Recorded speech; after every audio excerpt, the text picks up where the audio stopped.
In this video, I will show you how to reset your Philips SmartSleep Wake-up Light if it's not responding or not turning on. Let's get straight into it. So first try the reset button. This is the recommended first step. On the back of your Philips Wake-up Light, you will find a small reset hole.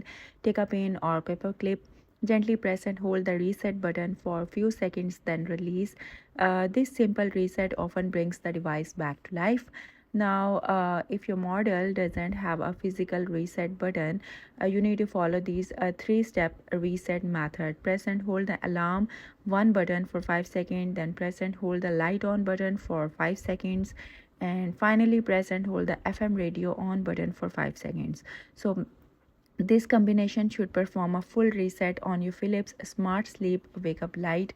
So if your device is still not turning on after trying both methods, it's best to contact Philips support team for further help. And that's it for today's video. I hope you liked the video. Thank you for watching.